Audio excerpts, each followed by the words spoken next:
দৃষ্টি জ্যোতিপ্ৰসাদৰ ভাষাৰে শিল্পী মই তিনিওটাৰ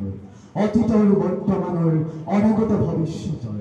সেয়াই শিল্প যি শিল্পই সমাজক প্ৰগতিৰ বাট দেখুৱায় সেয়াই শিল্প যি শিল্পই সমাজক নতুনৰ বাট দেখুৱায় যি শিল্পৰ এটা সামাজিক কাৰ্য আছে ঠিক একেদৰে অসমৰ বুকুত নতুন সৃষ্টি আৰু ৰূপান্তৰৰ নৈ বোৱাই সমাজত অৰ্থবহ জীৱনচৰ্যা নিৰ্মাণ আৰু আধ্যাত্মিকতাৰ বীজ ৰোপণ কৰা শিল্প সত্তাই হ'ল মহাপুৰুষ মাধৱদেৱ গুৰুজনাই কলা সাহিত্যক মাধ্যম হিচাপে লৈ শংকৰ গুৰুজনাৰ সৈতে এখন নতুন সমাজৰ গঢ় দিছিল য'ত সাংস্কৃতিক পৰিচয়ৰ এটা জাতিৰ বুনিয়াদ ৰচনা হৈছিল য'ত এচাম উপেক্ষিত জনতাৰ জীৱনত সত্য সুন্দৰৰ আত্মীয়কৰণেৰে নৈতিক চেতনাবোধৰ জাগ্ৰত হৈছিল সামগ্ৰিক দৃষ্টিত এয়াই গুৰুজনাৰ শিল্প দৃষ্টি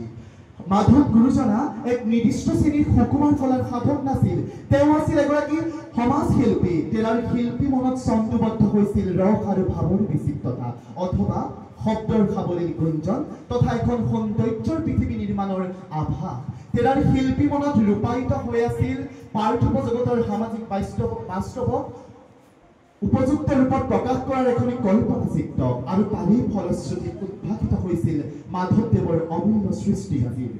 মাধৱ গুৰুজনা এগৰাকী শিল্পীৰ ৰূপত তেওঁৰ উদ্দেশ্য আছিল এখন সনাতন সমাজ প্ৰতিষ্ঠা কৰা কিয়নো তেওঁৰ শিল্পী মনত উজ্জীৱিত হৈ আছিল কৃষ্ণ সংস্কৃতি যি সংস্কৃতিয়ে জনতাৰ পক্ষত থিয় হৈ সত্য সুন্দৰ এখন সমাজ গঢ়াৰ কথা পোষকতা কৰে নৱকান্ত বৰদেৱে কৈছিল যে ধৰ্মক ব্যক্তিগত অভিজ্ঞতালৈ ৰূপান্তৰ কৰাৰ চিৰন্তন প্ৰচেষ্টাৰ ফলতে সৃষ্টি হৈছিল নামঘোষাৰ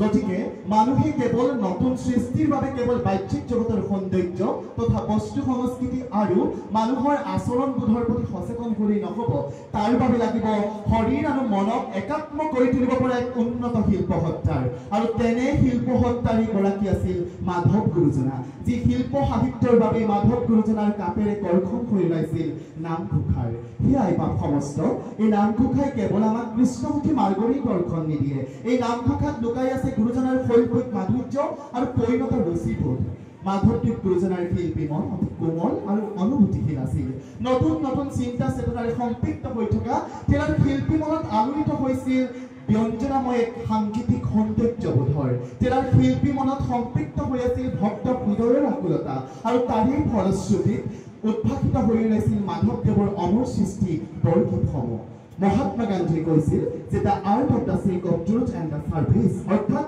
সত্য আৰু সেৱাৰ বাবে শিল্প মাধৱদেৱ গুৰুজনাৰ শিল্প দৃষ্টিও সত্য আৰু সেৱাৰ ওপৰত প্ৰতিষ্ঠিত আছিল তেওঁৰ সাহিত্যসমূহৰ যি সত্য অনুসন্ধান তত্ত্ব তেওঁৰ গুৰু সেৱাই জীৱনৰ একমাত্ৰ বৰ্তি আদৰ্শ এয়া গুৰুজনাৰ শিল্পী মনৰে অন্যায় পৰিচয় এগৰাকী শিল্পী হৈছে সমাজৰ দাপোন এগৰাকী শিল্পী হৈছে আলোকিত চিন্তাৰ বাহক এগৰাকী শিল্পী হৈছে সমাজক জাগ্ৰত কৰি তোলা পথ প্ৰদৰ্শক মাধৱদেৱ গুৰুজনাও তেনে শিল্প সত্তাৰে ব্যক্তি আছিল যাৰ বাবে তেৰাই শংকৰ গুৰুজনাৰ পাছতেই বেদান্তৰ প্ৰধান প্ৰতিবাদ্য একশৰণ হৰিনাম ধৰ্মৰ জৰিয়তে সমাজত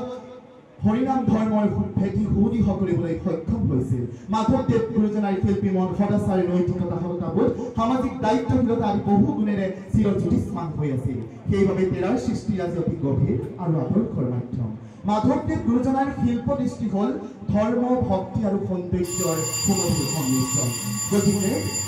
মাধৱদেৱ গুৰুজনাৰ শিল্প দৃষ্টিয়ে অসমীয়া সমাজক প্ৰদান কৰি গ'ল এক দৃঢ় সাংস্কৃতিক আধাৰ য'ত সামাজিক উন্নয়ন আৰু আত্ম উন্নয়নৰ পথ নিদৰ্শন হয় বক্তৃতাটো প্ৰদান কৰোঁতে হৈ যোৱা সৰ্বপ্ৰতি অপৰাধৰ মাৰ্জনা বিচাৰি মই মোৰ ক'বলগীয়া দুআষাৰি মানতে সামৰণি মাৰিছোঁ কৃষ্ণ জয়